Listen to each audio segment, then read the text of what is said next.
Hello, hello. Good evening. This is Joe Detre, for y'all that might not know me. And day number 8. Day number 8.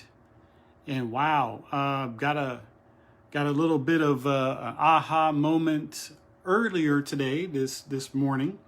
But I wanted to share it in the evening, so I'm consistent going in the evenings and doing my lives to share with you guys something. And it's how to hear more clearly, or how to hear clearly. And it was a discussion that my wife and I were having earlier today.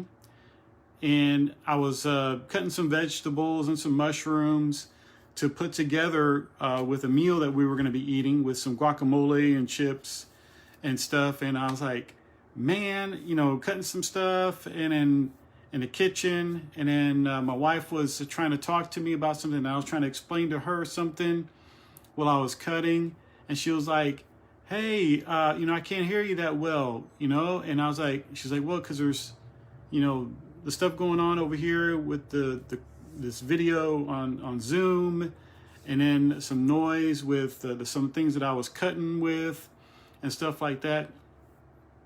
Then I said, if you come a little closer, you'll hear me. And then, man, and I'm getting goosebumps as I'm saying this. And then I heard God say, that's what I want my people to do with me. Get a little closer so they can hear me. And I was like, oh, wow. Wow. What a revelation and like aha moment that just dropped in my brain. I had like brain explosions going on. I was like, wow, God tells us that all the time that he wants us to hear his voice. And we're always like, God, I can't hear you. And I want to hear your, whatever that you want me to do and blah, blah, blah, blah. And we're surrounding ourselves with so much noise that we can't hear him talking to us. We can hear something, but we don't hear him clearly. But he's always telling us to get closer to him. Like it says in the word, seek ye first the kingdom of God and his righteousness. But he also says in the Old Testament that if you seek me, you will find me. And we always know about this where, man, if we just get closer to him, wow, we would actually hear his voice.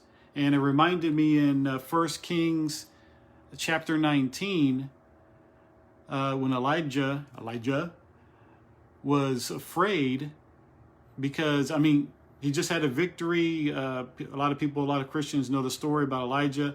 He called down fire upon the sacrifice to show that there was a God in Israel and that there's only one God. After all these other prophets tried to do their thing and try to call down fire, but nothing happened. But when Elijah just prayed to the Lord once, the fire from heaven came down and consumed the sacrifice. And right after that, there was a battle. All the false prophets got killed.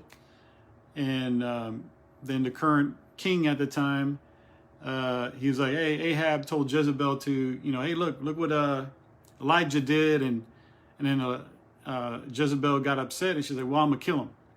And then word got to Elijah and he got scared and took off and was hiding in a cave. And then some certain things happened while Elijah was in the cave. There was a fire, mountains, earthquakes, and all kinds of stuff like that was happening. But it said that the Lord wasn't in that.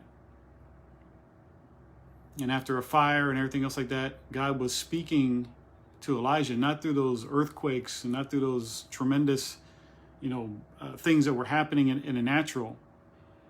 But when Elijah walked out of the cave and he covered himself, it says, and he walked out of the cave, God spoke to him in a still soft voice, in a voice where it was calm, talking to him, basically saying, hey, I'm here.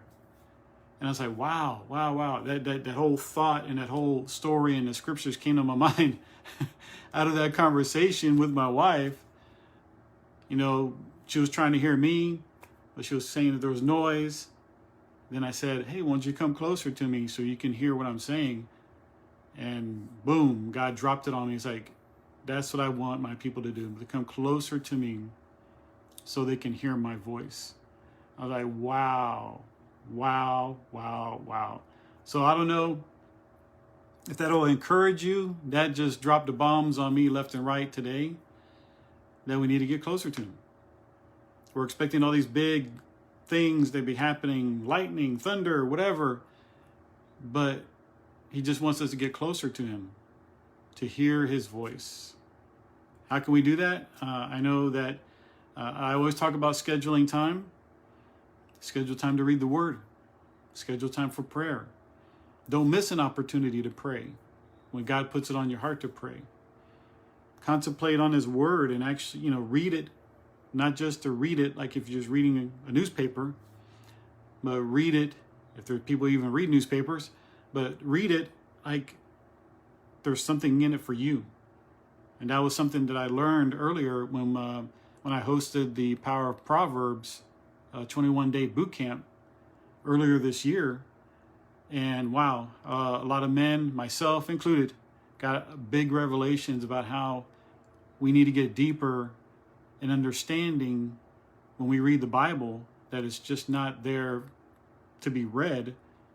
Of course, we read it, but to look at it as word that is alive, which we know it is, and that it has something to tell us each and every day, regardless if we're reading the same chapter, the same book, that there's always something new and fresh about it. So hopefully this blesses you guys and just touches you like it touched me, to understand that, you know what, we need to get a little closer each and every day to his love, to his grace, to hear his word, to hear his voice. So we're not sitting there in the noise of distraction in the world and what's going on, but get a little closer to him each and every day so we can hear his voice like he wants us to. So hopefully this blesses you guys. Have a wonderful rest of the week, and hopefully this will be a good Monday motivation for you. And God bless you guys. I pray blessings and grace over all of you. And you know what? Like I always tell the people in my men's group, that have a positive expectation of God's goodness in your life each and every day. God bless you. Bye-bye.